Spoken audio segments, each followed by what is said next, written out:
Right, we're back again. I'm back with the boys. It's another week, another episode.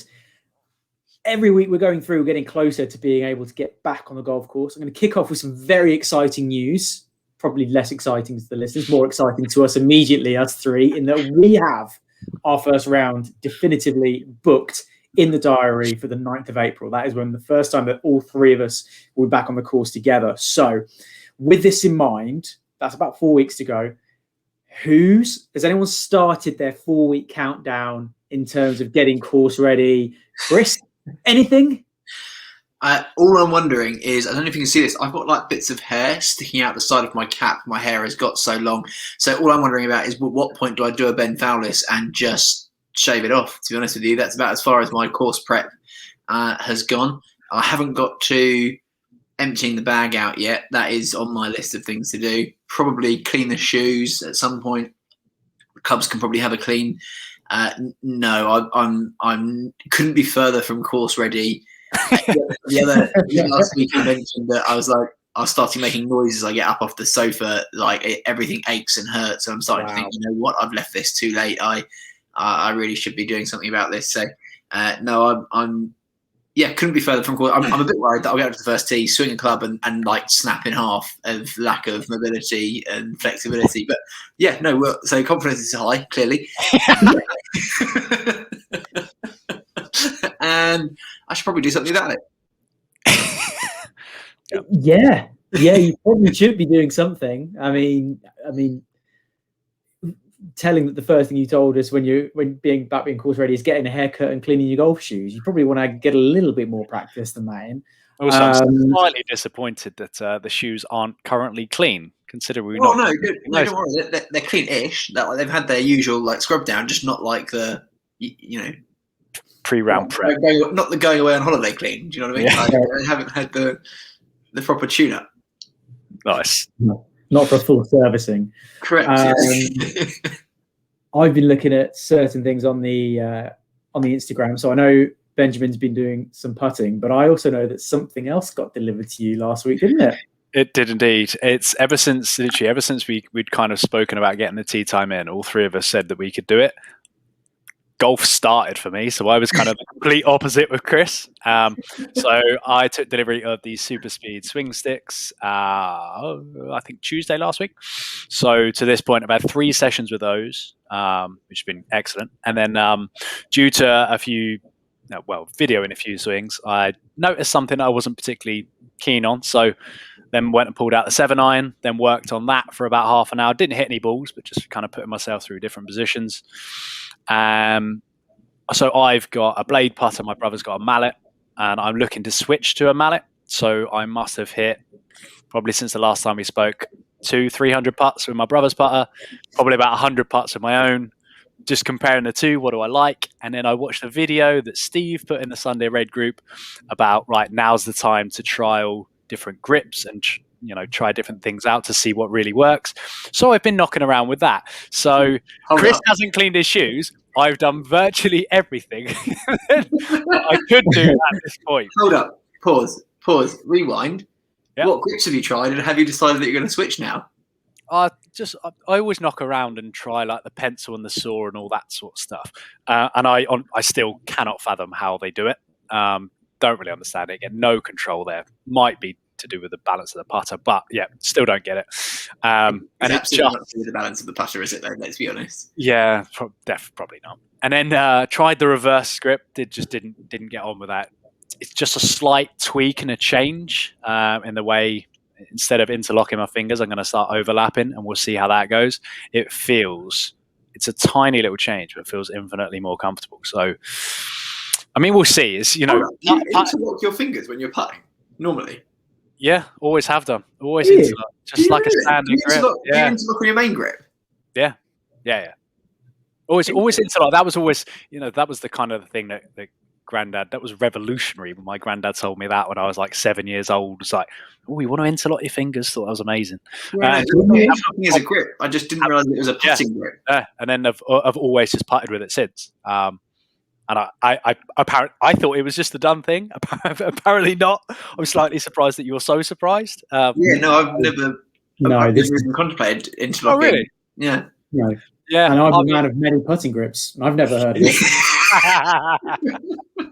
True. So yeah, we're looking to possibly fade away from it. But honest, golf fever is back, well and truly. Playing fever is back. Nice.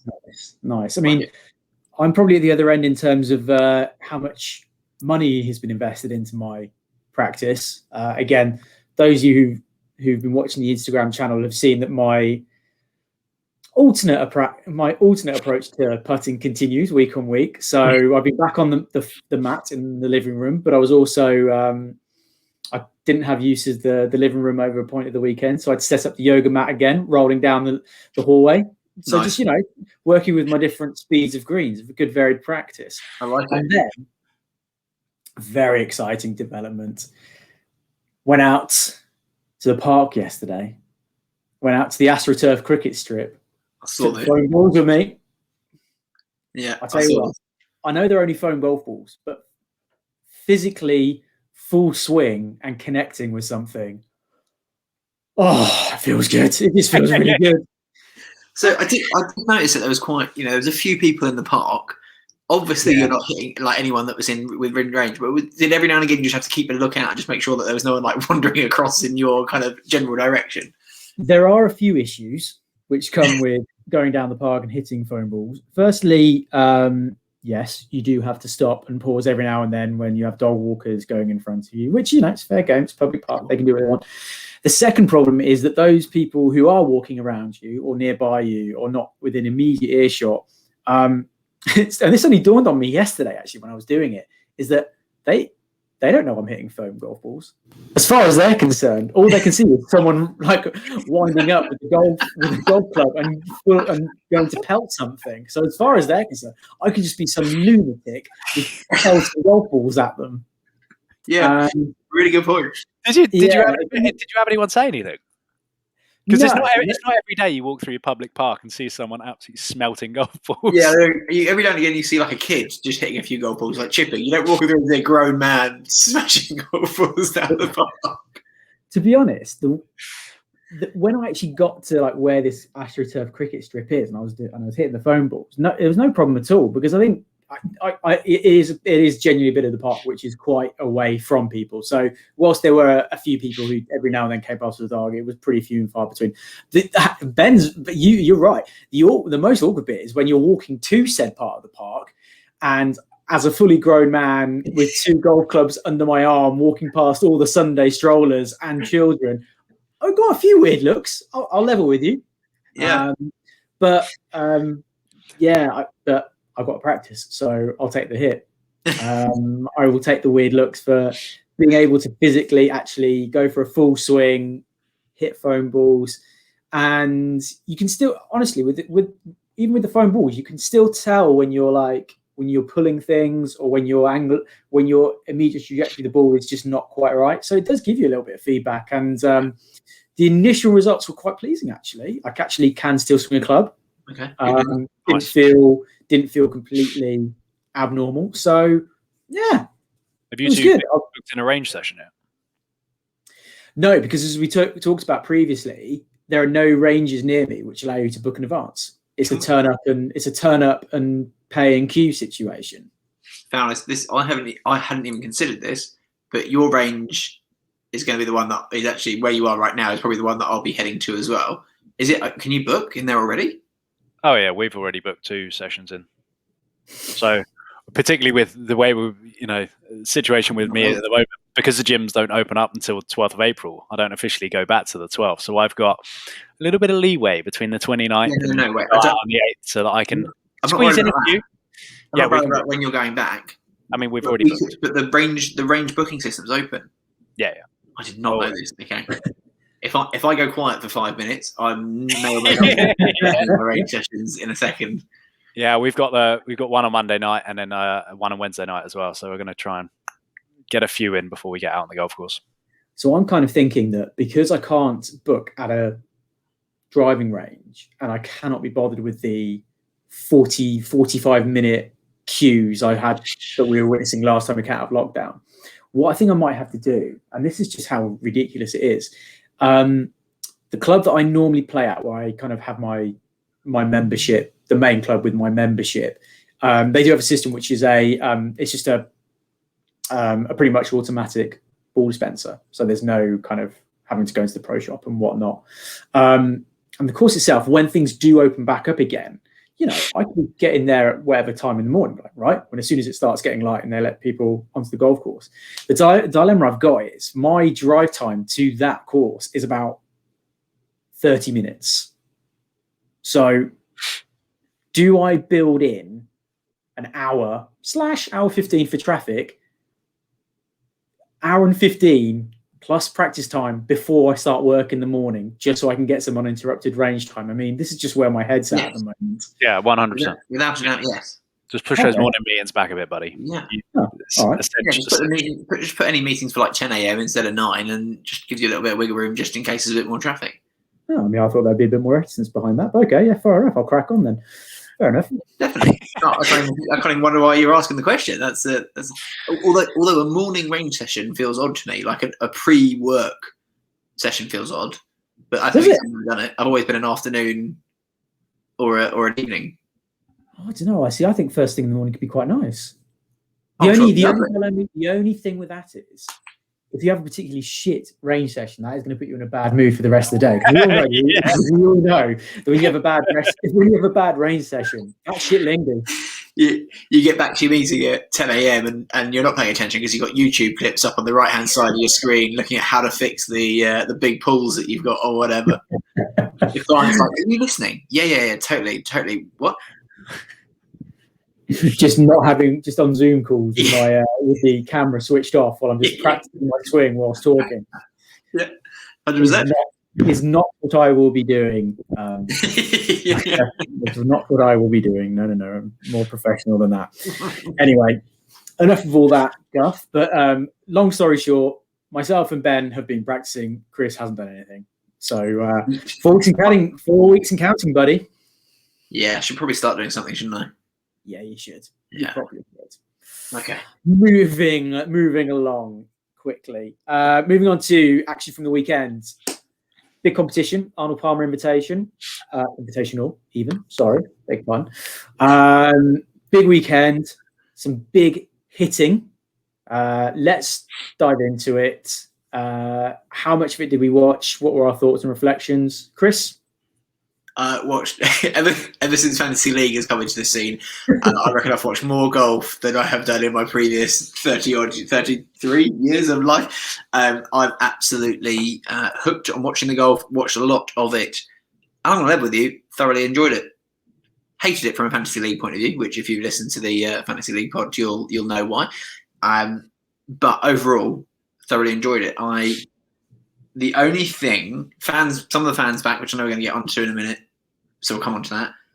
The only thing that's now really starting to annoy me is the commentary. I mean, it was already annoying me a little bit, but is the ongoing commentary around Bryson. And it's every time it's like it's the first time they've seen him do it. I'm like, you've been saying the same shit for 9 months now, or 12 months now, whatever it's been. I'm bored. Please just move on. Like, he hits the ball a long way. Yes, he plays the game differently. I'm going to level with you. I actually really enjoyed it. Like, I actually quite enjoyed, because it just showed him versus Westy on Sunday.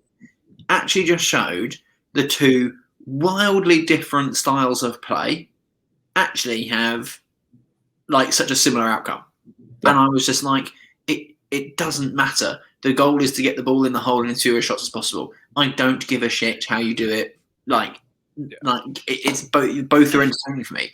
Like, it was a fantastic Sunday. With fantastic. Him and West were together and just watching the different way they went around the golf course. And I think that was. Let me just jump in there quickly. I mean, I think watching them in their final round, going toe to toe on the 6th, the one where it was all hyped about Bryson driving over the water, and seeing Westy knock it, I think it was like 160 or something yards shorter than Bryson, yet they still ended up walking off the green with the same score. They both birdied the hole. Exactly. That in its own right, I kind of, again, just strengthens our argument of like, and like Westy came off and said, the game's in a great place. The fact that I can do that, the fact that he can do that, it's just two different ways of playing the game. 100%. And I actually really enjoyed watching that and seeing that. I thought it was really, really good to see.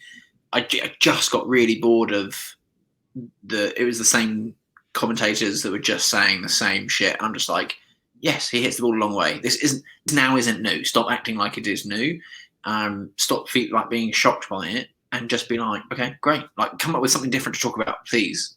And also, an aspect of that, I don't know why no commentators brought it up as it is. His average drive is still not that more than what Rory's is, and it's not that more than what Cameron Champ is. But that's all anyone seems to talk about. And just like the chat really annoys me when it's like Bryson leaves himself 80 yards on a 700-yard par 5. I'm exaggerating, obviously, but I'm like, yeah, but he hasn't gone the way that it's measured. Like, he's gone across the water, which is 340, sure, still a really long way.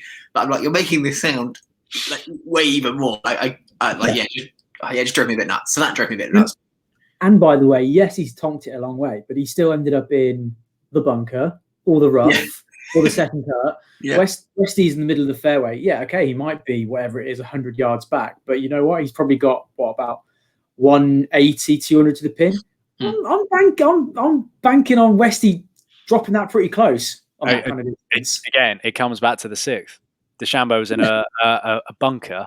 Was it 85, 90 yards away? That is probably the hardest shot in golf. So he's not benefited from whacking it that far at all. And it's interesting because you and I heard this a couple of times from Bryson. Classic. This is classic. Like what I've started to think about within the last year and a half. You know, when you're looking, you kind of start thinking about your next shot, right? And you're like, do I want to leave myself with 70 yards in because I can't actually hit that shot? Exactly. And several times, Bryson's having the conversation with his caddy. He's like, I'm going to have to hit it. I think he's like, I'm going to have to hit the gap wedge. He's like, but I really don't want to hit that shot. I'm like, so why have you put yourself into? You wanted to hit driver off the tee, I get it, but why have you put yourself into a position where you've got a shot that you can't hit or don't want to hit or are not confident hitting? That for me was a bit bizarre. Obviously, this all worked out fine for him because he won the tournament. Spoiler alert. But I thoroughly enjoyed it. I would have loved to have seen Westwood win. Obviously, I was rooting for him when Bryson put it into the lip of the bunker on. What was it? 16, 15, 15. I was like, oh, and then Westwood put it in the middle of the fairway. I was like, this is it. This is on. And then they both parred it. I was like, that was your chance. But from there, I was very enjoyable watching. But it was a nice thing. He won by one shot, and Westy in second. And it just goes to show that all this chat that's going around with the older generation or the people running the game, the administrators, this idea that he's going to just run away with tournaments because he's hitting long, it's just a nonsense. That's not why he's winning. As you know, you don't win by one shot if you're just because you're hitting it longer than everybody else. You just don't. Yeah. So once again, it just proves that way of thinking is just not. It's just not a thing. It just isn't. Because one interesting thing that did I read here? I can't remember. Was something to do with the reason. I don't know how scientifically accurate this is, but the reason this approach is working relatively well for Bryson is because he's got the one length clubs, right? So his wedges are really long shafts compared to what the normal set would be, which means that in the thick rough, he is actually able to generate more speed with those wedges and able to get through the thicker rough easier than other people with the old school, what everyone else uses, the shorter wedges. I don't know how true that is. I don't know if scientifically that's accurate, but that was one of the comments that was being said. So he can bomb and gouge it or whatever they've been calling it, because he's got a bit more flexibility in the rough. But kind of not going too boring. It will help him. There's no two ways about it because you just got a longer shaft to do. Yeah. So you're going to generate more speed. Does not bring into account anything in regards to aim, control of that golf ball, stuff like that. Bryson's just mastered it, and I think a big thing, kind of going back to the distance thing, is there's so much chat about that, but he was sensational with the putter at the weekend. He was unbelievable with that thing because there were a few times he put himself in tight spots, and he was looking to make a worldy putt to hole it, and he did. Like when he spat out his dummy about the bunkers on, I want to say 15, I think, yesterday. And he screamed out, "Oh, worst bunkers on tour." Shut up, mate. But then the next shot, he went and nailed that putt from absolutely downtown. And again, not getting enough credit, I don't think. Yeah. I just want to hear the commentary stop and move on to something else, because I do think it's exciting, and clearly the fans enjoyed it. Right? Clearly, the fans there were actually loving seeing it, which is great. I just need the commentary to move on to something else. I really do. Yeah, for sure. Some of the kind of, you might say lesser known players who are really starting to ramp up their form. I'm going down the list of the final leaderboard here. You had Zalatoris again. Hold up thought. Hold on, my phone now. We had Zalatoris tied for 10th. You had Kokrak up there tied for 8th. Yeah. You had Putnam tied for 4th. Yeah. It's just going to show that the idea that you can, and we'll come on to this again if you listen to the separate DraftKings episode, fantasy episode, we talk about how you can't really just back the big names anymore, because it's just not happening as it used to. There are so many good golfers out there. Zalatoris is just insane. I've got to say that Zalatoris. Do you want me to save this for the Fantasy League one, or can I share it now? No, go. Okay. Zalatoris, he's had 12 PGA Tour starts so far. Well, that might be from the start of the season. 12 PGA Tour starts from the start of the season. How many of those have had top 25 finishes, do you reckon? 12 starts. 12 starts. 7? Right. Oh, 25? Actually, yeah, 7's pretty good. You said he said 12 starts. 12 starts. How many do you reckon he's finished in the top 25? 6. 6, 7, 9. Christ. Wow. He's a young lad as well. I saw the stat and I was like, he's been in my fantasy league team fairly regularly. The guy's good. Like, the guy is good. For sure. Few other things. Are we going to talk about this? Are we going to talk about Patrick Reed? Oh, yeah. Are we going to go there again? Do Yeah. we need to go there again?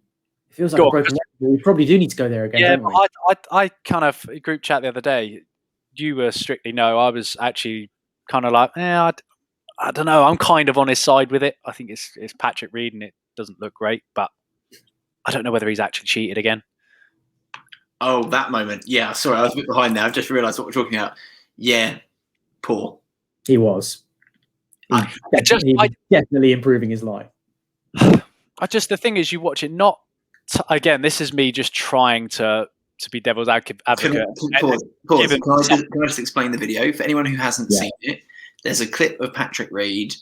The ball is in the rough, and he may as well. No, I'm not going to say that. He is quote unquote removing loose impediments from behind the ball. Well, all it appears he's doing is just kind of moving grass out of the way, flattening bits, and generally making so that he can see the back of the ball, I would say, is kind of what it looks like he's doing. By loose impediments, does he mean the rough? The rough. Yeah. I don't know. And by loose, does he mean fixed in place? Like my take on it is obviously so the shot it's super zoomed in. The one that we sent round each other is super zoomed in, so all you can really see is his hand, the ball, and the grass. That is it. There wasn't. So I'm basing this on comparing it to Victor Hovland last week, who was in the trees and pretty much visibly hacking away at the trees, trying to clear a path, although playing it off as not. See, no one's really said anything about that. Coming back to Patrick Reed, he's pushing the grass around. I get it.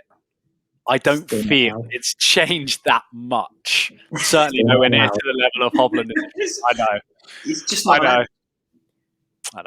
It's just like I said, I'm just trying to be devil's advocate. Okay. So I'll put this to you. So let's say when we go out and we play, us three, on the 9th of April, let's say you've put yours, let's say we're all tied going down the final hole. You've put your drive middle of the fairway, mine's in the rough. You've seen me stamp down the little bit of grass behind my ball. What are you saying then? I would probably say to you, hey buddy, if you want to cheat, then that's your problem. I'd put the onus on you. There we go. Yeah, but what you're saying is that wouldn't be allowed. Yeah. No comment. I mean, it's Patrick Reed. It's trying to defend the indefensible, isn't it? It's the problem is, and this is with the players this week. This is the every single shot from every player is going to be on camera.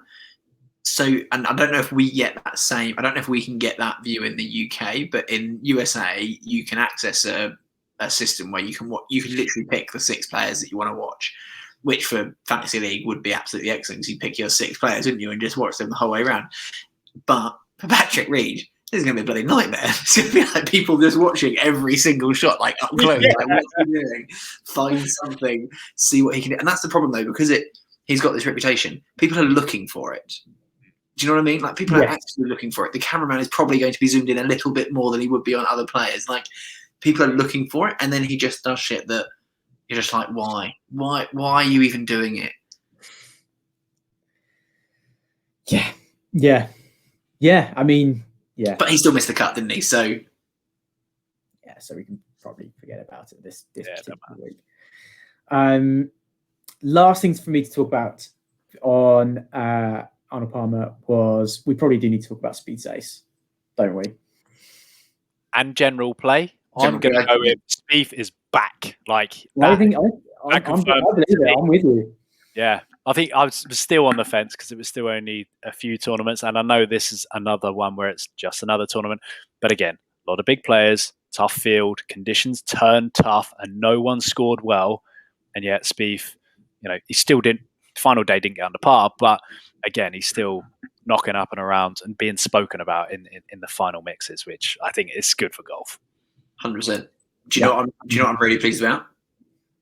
I'm really pleased that on last week's Fantasy League podcast, I didn't say anything stupid like this isn't Spieth's week or he's not going to play well this week or anything like that. Because come Saturday, I was thinking, yep, that's aged poorly, isn't it? I mean, if it was Ryder Cup in a month's time, he'd be in that team. Do we think? It'd be hard not to pick it, wouldn't it? Yeah, I mean, on form, few Americans in better form at the moment. Exactly. If he keeps up this year, he's in that team. And who would have thought that? Like, oh God, how good! 2.5 months ago. Yeah, exactly. Yeah, love it. I cannot wait for him to win because he is going to win. It's coming. It's definitely coming. And who knows? Maybe it will be at the Players this weekend. The so-called fifth major. Did you guys know it is the highest prize fund in golf? I did not know that. No. It is the highest prize fund. The total is in 2020 the total prize fund was supposed to be $15 million. Crikey, solid. So yeah, definitely want to be winning that one. I was surprised by that. It used to be the US Open used to be the biggest purse in all of golf, but now it's the Players. So yeah, we'll look forward to reviewing that next week. Something to talk about, which does tie into this weekend just gone, and that is the return of fans. So Arnold Palmer was at 25% capacity for all 4 days. Let's dive into this because let's not be around. It was great. It was great to hear fans back. It was great to hear the applause and just the U's and the R's and people doing what we would do and just gawking at people's drives. There was an amazing audio after Rory drove the sixth on Friday, I think, and there was obviously one dude who was just particularly close to the mic, and you just hear him go, "Oh!" It was incredible. It was like such a good reaction. Amazing. So fans being back, there were a lot of good things. There were a few not so good things that I'm going to come and talk about. What do we think about fans being back? How do we feel about it, Ben? It's obviously great, but so tell me. I don't know. I may be completely on my own in this opinion, but I don't think golf has suffered without fans. I don't, at least not anywhere near to the level of other sports. I mean, I'm a big football fan. I watch a lot of Premier League games. The game of football is nothing without fans. International rugby with middle of Six Nations going terribly for England, but it's just not the same. Same with international cricket. I watch quite a bit of cricket. It's not the same. they all miss the atmosphere massively. I don't think golf misses it that much. If someone were to say to me, "Look, are you saying that from a viewer's perspective, a player's perspective? What are you saying? I mean, obviously some of the players say that they do miss the fans. I know Rory's been quite vocal about it, saying that he feels like he's struggled because he's missed them and missed the banter and all that sort of stuff. But for me as a viewer, I don't think it adds a whole lot. There are an exception to that.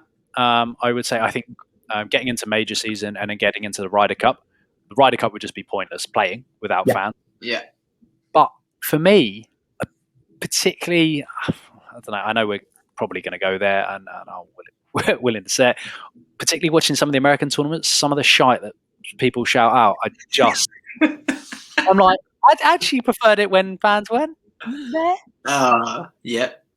I mean, the applause is great, and the U's and the R's are the great shots. But yeah, outside of majors and Ryder Cup, I don't think golf. I don't think it would be a bad thing if fans weren't there.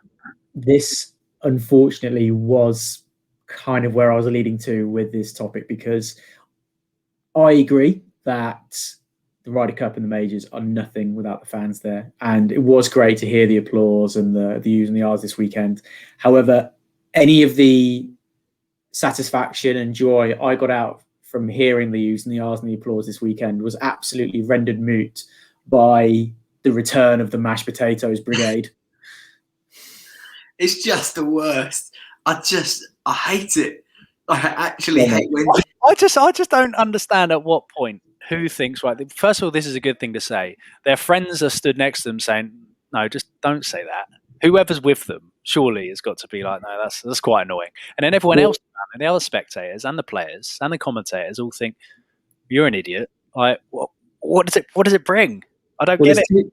There are two, as far as I can deduce, there are two things behind it. Firstly, the person that's doing it, and it's not just guys, by the way. You're hearing the whoops coming from women who are there as well. So let's not even go down that line too far. But firstly, I'm going to assume there's a bit of alcohol involved. Sure. I just am. The second element to it is, and this is again, I've got nothing to back this up. It's just my personal view, is that the people that do it are doing it so they can rush home, slap on the recorded live coverage or the highlights that night, and be like, "Oh yeah, you can hear me in the background shouting mashed potatoes. Aren't I funny?" That's the only reason I can think of for why you would do it. Because otherwise, I'm with you. It's like, what? Just the mashed potatoes and the Baba Booies needs to just stop.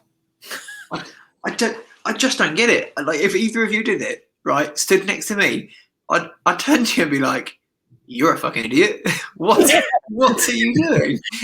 Like, it's just so irritating. Like, you shouldn't really let things irritate you that much. But I hear it, I'm just like, good God. I'm like, shut the fuck up, please. Yeah, Andrew Coulthard on Sky Sports commentary makes a point to point it out every time, because it clearly grinds his gears. And then I think because that brings attention to it, I notice it more.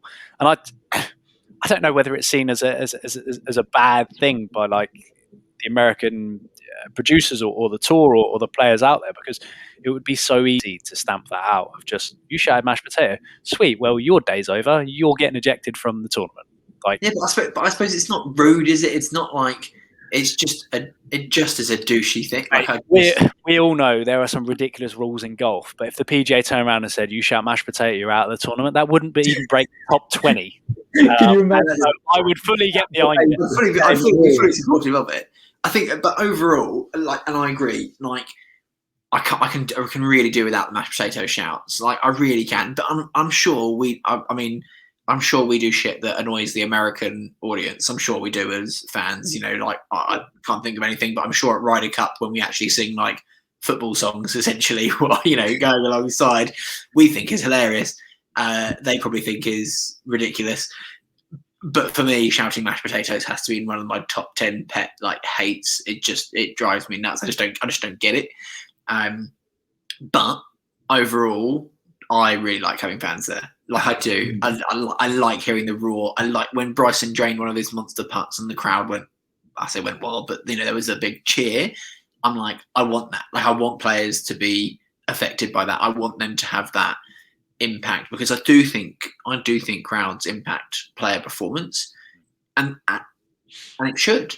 Like it really should. Like if you're in that top spot, you're ready, like fighting for the title, like fighting for that win that week. You should have a big group of fans around you, watching every moment, cheering, whatever. I think that is important. I really do. I was surprised actually by how much noise 25% of fans could make. It sounded like there was a lot more than just your 25% there at times when big putts were going in.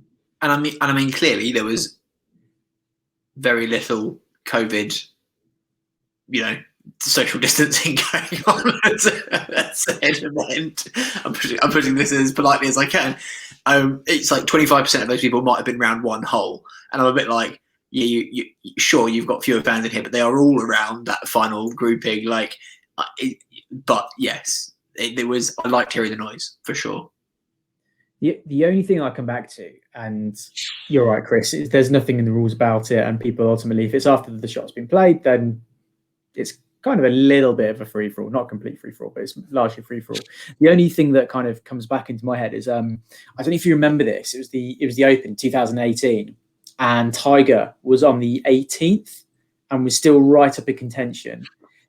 Clearly, someone very excitable in the crowd had decided, right, when Tiger hits his drive, I'm going to shout, I'm going to give this some welly. But clearly either the time of the day, the number of beers he'd had, or his timing was off. He ended up just basically unleashing his shout slap bang in the middle of Tiger's backswing. Now, if Tiger being Tiger, still managed to, find the edge of the fairway / second cut was absolutely fine. But if that happens and he skews it off OB on the 18th of the final round of a tournament, what happens then? Yeah, because it's not that's not a reload situation. Yeah, but that's where that person gets kicked out of the event. It is, but it's not a reload of the player, is it? From a tournament, it's not a mulligan, is it? No, it's not a mulligan. It's not a reload. The hand you've been dealt. So is that? I just feel like someday that's going to happen. Of course it will, and I think. But then you have events like, Phoenix, where the players are actively encouraging noise, and I think there's obviously there's a difference between noise that you can constantly hear and the random shout in your backswing. I totally appreciate there's a very big difference there. I personally would love to see more of that, like more stadium golf where there is shouting and cheering as you're playing. Like I genuinely would. I think that would be great. But yeah, I agree with you. You can't have silence except for a shout in the middle of your backswing. That's not acceptable. But yeah, that person gets kicked out. You can't. I mean, where does that stop? Because then you have like Bryson and Patrick Reed being like, "Sorry, did you hear that person breathe in my backswing? Can I reload, please?" Like it'll get too messy. Really interesting thought. Maybe that we talked about the more stadium courses and the different varieties of environments. Maybe that is one way around it to make competition or stadium or course setups which are much more about the fans being involved in the noise and your other traditional. It won't work everywhere, and it shouldn't work everywhere. It won't work and it shouldn't, and that's fine. But at places like Phoenix, I'm all for it. Yeah. Like, genuinely. Yeah, absolutely.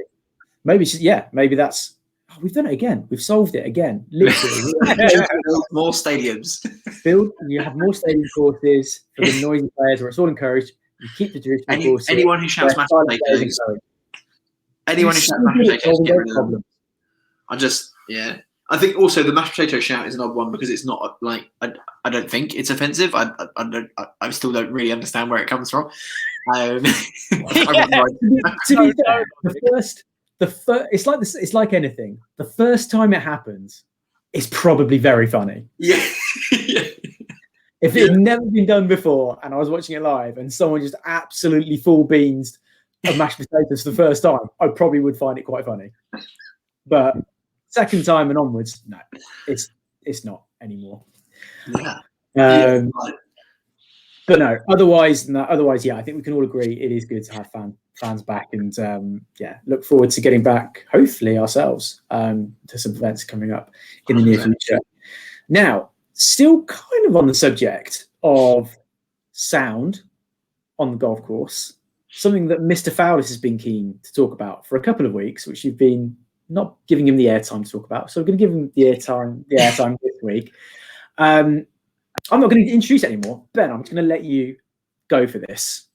Yeah, so it somewhat ties in with, what we were just talking about, and I didn't want to butt in because then it can also tie into this. Is I kind of thought it'd be interesting to see if golf ever gets to a stage where noise, just as a player's ready to take their swing, ever becomes a normality. So regular chit chat just happens as people are teeing off.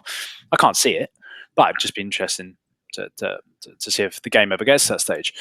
And then the same applies to music. I listened to a podcast fairly recently, and they were talking about their favorite on-course playlist. Now, I think it's significantly different in the States as what it is here. I think it's a lot more accepted. There's a lot more playing in kind of carts and stuff, so you can get about the course and equally get away from other people quite quickly. A little bit different here. But I kind of wanted to know what your take was on music on the golf course, because I played a couple of rounds. We were taking the speaker. It was in Turkey on holiday, and actually Tim and I played together. And I really, really enjoyed it. I felt it relaxed me just a little bit more. But I know histories of golf, the type of person that you're likely to encounter on a golf course may not feel the same way as what we do. I don't know. I know Tim has, so I'll go with Chris. Chris, have you ever played with anyone that's playing music? And kind of what were your experiences with? I'll be honest, I actually haven't. But I think my viewpoint is quite simple. Like at the range, I listen to music. Obviously, I've got my headphones in. I quite like having music when I'm out there. I would never do that on a course because that would be quite rude, just putting my headphones in and ignoring you two so I could listen to music. But look, I think in the States it's pretty big because, as you like, most of the speakers that have come out are all like magnetic. They attach to the golf cart. It's super like. And I think the key thing for me, this is going to sound ridiculous. I don't know how Bluetooth speakers do in the rain, but I bet them well. And sure, they could probably create waterproof ones. But for me, it feels like a real summer vibe type thing. Like I like listening to music on a beach lounger on the sand in Ibiza, and I don't mind having that same kind of vibe while I'm on like a holiday summer round, like you said, Turkey or Portugal. All for it. Put some music on. It's relaxed. You've had a couple of beers or whatever. I'm all for it. Yeah, I think have a great time. Enjoy it. Like music I don't think it would affect my play negatively. If it, as you said, Ben, it probably help it positively because I'm a bit more chilled out, singing a lot. What would we put on? What would be on the playlist? That's the real question. That's what I want to know. What would be your first like 5 tracks on your playlist for the round? Well, just for the listeners, for when so Tim wasn't in charge of this. It was between me and another mate. Not in charge. Me and Johnny used to. Well, I've always driven to golf, listening to old school hip hop. So we had some 90s hip hop playing, and it was. I quite like. So yeah, I could see maybe Johnny being a bit of a fan of like Kanye West's. What was his original? What was his first album? We're going back beyond way before that. Okay, all right. Old school, original Dre, Snoop Dogg.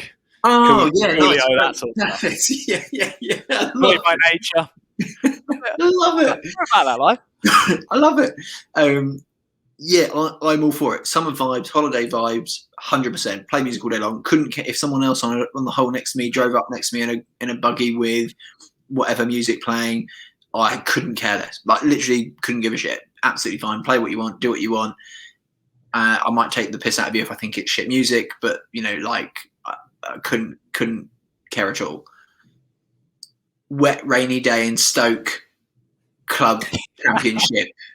Lionel Messi couldn't do it. Yeah. I think is probably a different vibe, like club champs type stuff. I think probably not. But again, it's not. I wouldn't care. Like it wouldn't bother me that much. So there's part of me that goes to the golf is about being outside. It's about being in the philosophical side of this almost. Like it's about being in the fresh air. It's not about having all that stuff. And I can totally understand that and see that, and but yeah, overall, play music, go for it. Just make sure it's a good playlist. Yeah. So I'm gonna come on to this. So I'll start this off by saying I really wanted to kind of vibe the music on the course thing. When we first talked about doing it when I was out of bed, was really, really up for it. And we're in the buggy, driving sort of between shots, and that's absolutely cool. Like, really enjoying it. You know, part of the experience, being out with your mates in the sun, just enjoying life. But then when it comes to actually playing, I wasn't a massive fan. I don't like to have it on while I'm playing. Was it the music choice? No, Was it? You just no, genuinely not. Because there's a part of me when I'm actually playing and like going to my ball, trying to think about my shot, going through my routine, hitting the shot, where I do like the kind of the au naturel, being out on the course, just the sounds of the course, being out in without wanting to get too kind of cranky about it, you know, out with nature and enjoying the environment and the feel of it. And you don't want NSYNC Bye Bye Bye playing when you're in that moment. I mean, certainly that. I mean, it was less that and more like Warren G, I think, when I was out. Regulate, absolutely. Yeah, exactly. So, what Warren G is probably not the one from my backswing, if I'm honest. You'd rather be focusing on the line of your putt than reciting the lyrics to Gangster's Paradise. That's basically what you're saying. So between holes, for like us, no problem at all. Really enjoyed it. But then it does overlap with if you're driving your buggy and you're blaring your music and someone else can hear it when they're in their backswing, I would feel uncomfortable. Do you think it affected? Do you think it affected your own game when we played? Yeah. Okay. Yeah, but not because it was like, I think it made it overly. It made me feel like this wasn't serious. Okay. It made me feel like it wasn't like a proper competition. Like we weren't taking it seriously. That's where it got to me. Yeah. I'm as you know, I'm a keynote about everything about golf. You know, when we organise competition to go away, I will organise like branded golf balls for this name of the tournament that we concocted. I get so into the details and the enjoyment of it that like I just want to be out there enjoying the game as is, taking it as seriously as possible, and music doesn't help me with that. The only exception I would make is I have been at the range with the AirPods in, listening to music. The only reason I do that is if I'm going at a busy time to a very busy range, when you have, in the nicest possible way, people that are not into the golf who are just like literally hammering the floor or like talking really loudly. You can't stop them from doing that. So I just try to put the AirPods in to kind of it just allows you to focus on you, doesn't it? It just blocks out. It's kind of like white noise, blocks out everything else. But I still wouldn't say it helped. I still wouldn't say I was able to kind of concentrate as I would normally do. And that's where I kind of finish up on it. But in between hole, let's say you've gone on holiday to France or Portugal or Turkey or the States or wherever it is, and you are in the buggy in between holes, you've got a view of the sea, you might be midway through your back nine, you might decide to have a beer in the middle of it. Interesting. You've definitely decided to have a beer in the middle of your round. That is a nice time to have some tunes on, but unfortunately you probably can't do that without someone else hearing it and interfering with their game. So I'd always feel a little bit guilty. And that's the thing, and I wouldn't ever want it to impact another group. Like for me, it wouldn't be an issue, I don't think. Again, I've not really experienced this, so I can't really tell you. And I haven't, Tim, I might have this happen and me come around and be like, you know what? Wanted to like it. It was a terrible idea. But I wouldn't feel comfortable. Like if we drove up in a buggy next to someone else, it'd be, like when you drive into your road late at night, you turn down the music in your car so you don't have your music blaring. I'd kind of be like the same. I'd like if we drove the buggy up next to another group of people, I'd want to make sure the music was turned right down for sure. Okay. So last one on this, and I know this is Ben's topic, but I'm just going to hijack it for a second. Have all of us hit balls at the range whilst listening to music? Yeah. Interesting. Anybody want to reveal what they were listening to? Yeah, 100%. I'll share the playlist with you. I was going to. Okay, fine. I've got two. Maybe it was really embarrassing. Maybe it was NSYNC. Two playlists that I listen to generally, and I was actually going to share them in the Sunday Red group because I think quite a lot of people have playlists that they listen to at the range. For me, my favourite playlist, bit of 80s rock. Interesting. I didn't see Honestly, that. nothing better. It just guitars, like get into it. Love it. That would not been where I would have gone had I been given one guess. That's for sure. Where would you have gone? NSYNC. I mean, they're a favourite, sure. I reckon like 2010 indie. I can imagine you being like or early, something like that. There you go. But early 2000s, something around there. Back when you were a teenager, I can imagine. Yeah, 2001 was a great year for. Yeah, you're rocking that kind of vibe. I can imagine. 2001. What did you have? You had like Limp Bizkit, Linkin Park. Oh my god, Linkin Park. Yeah, 100%. They'd be on the playlist. That kind of era is good, but 80s rock. Again, that's a little bit too heavy for what I would have put you as, mate. I think the Kooks is probably more your sort of. Yeah, they were okay. They were not totally my vibe. No, for me, it's kind of a waste of time. Really, I'm crap with music, so it could literally be anything. Sometimes it will be rap, sometimes it will be 80s hip hop, sometimes it'll be heavy metal, sometimes rock. I kind of visit everything. Nothing really bothers me that much at the range, I don't think. I kind of want stuff that gets you amped up.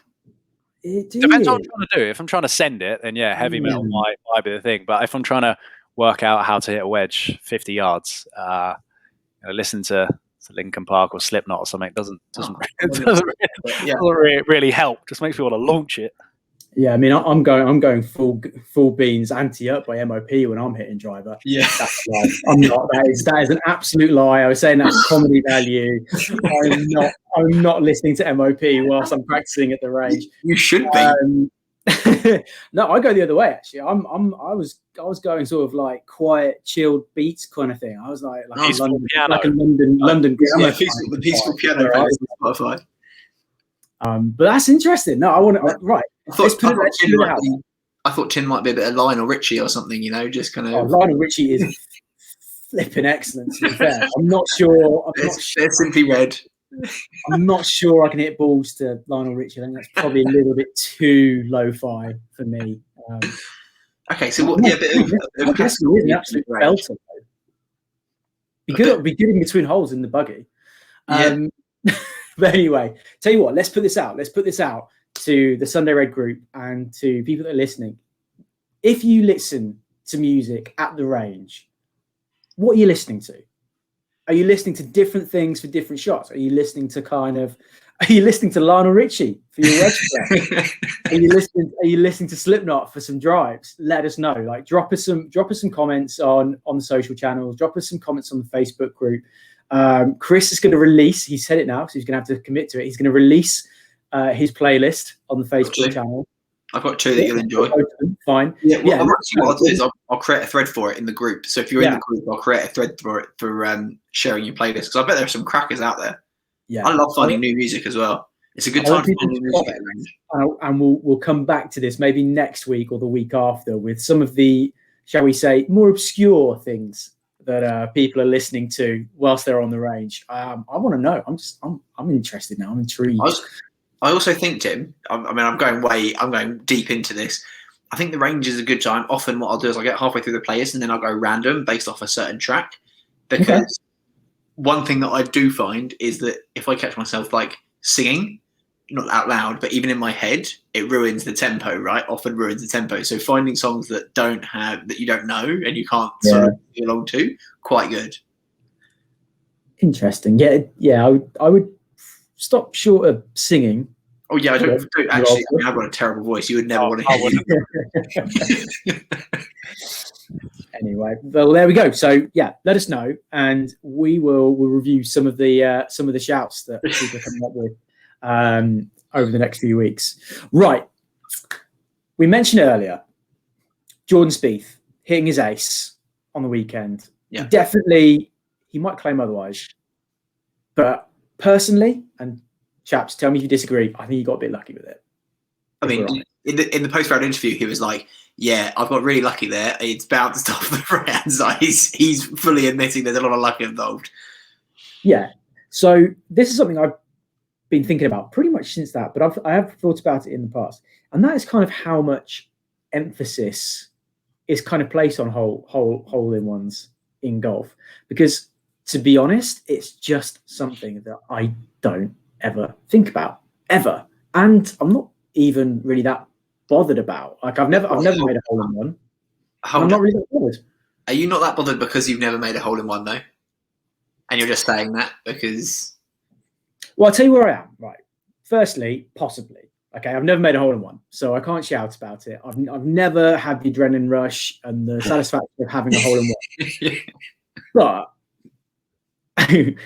which probably makes me the worst person to talk about this because I'm only on one side of the fence. But the only thing I've got in my head about it is it not the case that 95% of hole in ones are probably going to be quite lucky? Like people don't, you're not envisaging hitting a hole in one, right? So yeah, but you're wanting to hit towards the flag. Yeah, you are, but it's not like if you were to say to someone before you hit the shot, like, "Are you going to get this in the hole?" They're not going to say yes. Can I just pause you? The fact that you say that you don't think about this, and yet every time we go out and play on every par 3, we do ace cam and have Instagram ace cam live, just in case we get a hole in one. That is Eric Anders Lang's fault. Sorry. This sounds like... I'm going to say one more thing. Sorry, Ben. I'll say one more thing. Where I was going to go with it is, for me, I'm sure he's had them. I'm sure Tiger Woods has had hole in ones. Right? I'm sure he must have. You're really struggling with the plural of hole in ones here, aren't you? I really am. Is it hole in one? Hole in one? Hole in ones? Hole in ones. But I don't remember any of them. But if you're talking about shots of Tiger's that I remember, you talk about his shot at the Masters, which kind of his chip, which came all the way back down the hill, rested and dropped in, or when he hits his deliberate cut around the corner like archery. I remember those shots. I don't remember Tiger's hole in ones. So the point of that is, if you're hitting a chip and it's rolling in, weirdly, I find there's more skill in that. Is where my head's at. Yes. Anyway, I've said my piece. I'm going to hand it over to you because I can clearly see you're not happy with what I've said. So come at me. Oh yeah, I'll jump in. So I was. It sounds like I'm digging you out by asking you this, but how close have you come to hitting one? Like, is there ever a moment where you've gone, "Oh, shit, that's going in," and then it's like burnt the edge, or left it? I have been within, I think, about 6 or 7 inches of a hole in one. That's close. So I was thinking, well, maybe that was the reason why you don't get excited about it, but clearly not. Because I don't know. Like, I was thinking about it recently. It was that we could come. Imagine you're on your deathbed and you're looking back, like, oh, I had a good life. I'd be pretty gutted if I was like, nah, never got a hole in one though. that would always be there. So I'm hoping someday we hit that thing. And then, kind of touching upon your point about Tiger, he hit a hole in one on 16 in Phoenix. So like that sticks out to me. That to me is a big one. For me, it's a big deal. I have to admit, I really like the thought of it of hitting one. I think that a lot. Tim, I think I think players, we all go par 3s. We're aiming for this part of the green. We don't have the skill 98% of the time to actually do what we're thinking in our head. So if it ever happens, sure, I'm fully appreciative that there's going to be a lot of luck involved. But I think there's a level of skill. You have to put the ball in remotely the right area. I actually do totally understand what you mean, like remembering Tiger's chip off the edge of the green that rolled down. But I think that's more about, or a lot about, the situation. Like, it's what it means in that competition at that time, what matters. Like, if he was still on the 18th somewhere and he got a hole in one, which took him from 3rd to 1st to win the tournament, you'd remember that would be plastered everywhere. You'd remember it for forever. Like, that would be the world's greatest ever hole in one. Do you know what I mean? Like, that would be the world's greatest golf shot. So I think it's just because of what's happened. By the way, Tiger Woods had 20. In fact, Tiger Woods has only made 20 hole in one, which is apparently like not very many. 19 of which came before he was 26. Interesting. Only. Yeah. Only it's quite a big word put in there. I was absolutely. The goal is to get the ball in the hole in as fewer shots as possible. If you can do that in one, I'd say you've completed golf. So I also using our golf group as an example. So I think out of the 18 of us, I think all of us that's in, there's only 2 hole-in-ones.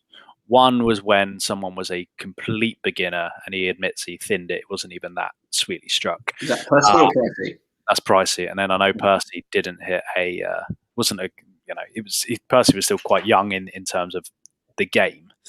I wonder if your thoughts and feelings would be different if all 17 of us had hit hole-in-ones and you were the only one who hadn't. I wonder if you'd then change your mind. It would become a great thing from that day with Pricey is his scorecard. It's like 8, 7, 1, 9, 11.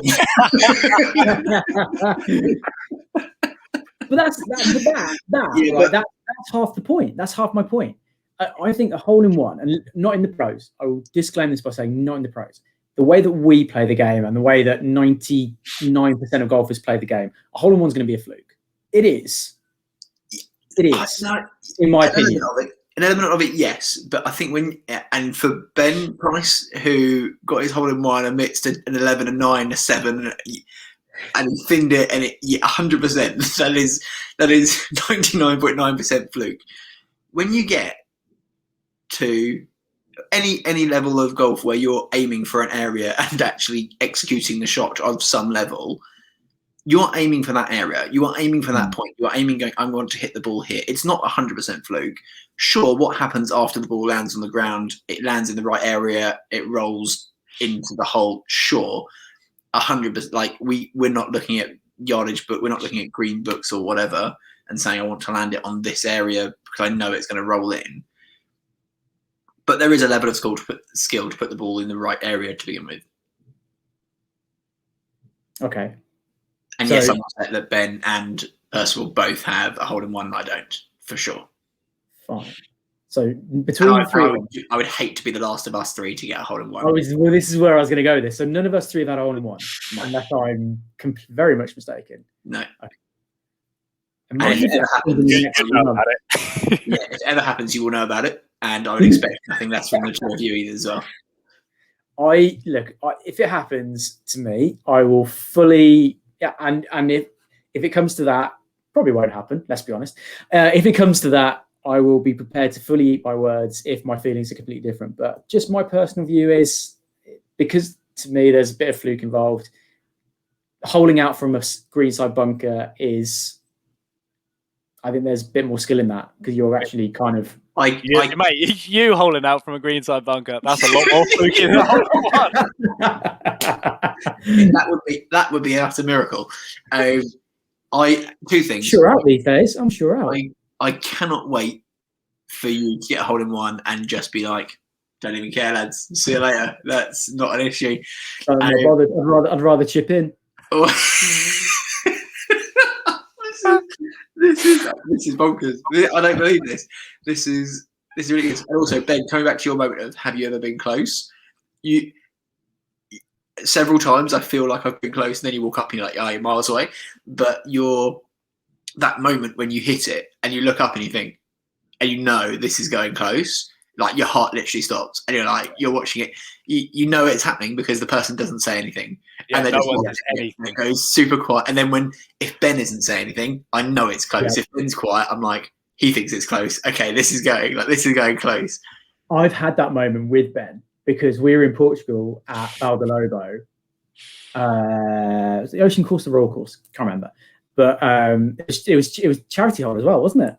It was. And you were about a foot away from going to Augusta? Oh, that was on on Ocean Course. The 9th, was it the 9th? Yeah, because you followed us. You went straight past us. Both of us left it about a foot. Yeah, mine flew over the back, flew over the 2 feet past the hole, rolled backwards. And I was like, it's in. And I was like, how is that? You're like, I don't understand how that's not gone in. Yeah. Oh. So going by the fairly strong reaction of you two to this particular thread, I now fully expect to get absolutely hammered by everyone on the chat and on the socials. So you know what? Fine. I wanted to put the question out there.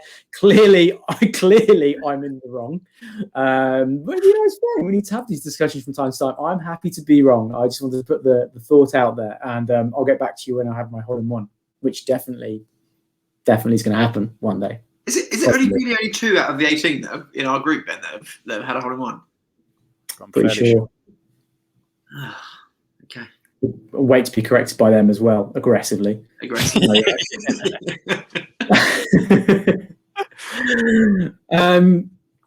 Right. Well, I mean, fellas, that brought us to quite a punchy but a nice round way to finish the pod off. So as we've talked about, 4 weeks to go. Can't wait to hit my first hole-in-one when we get back on the course on the 9th of April. It's going to be a landmark moment.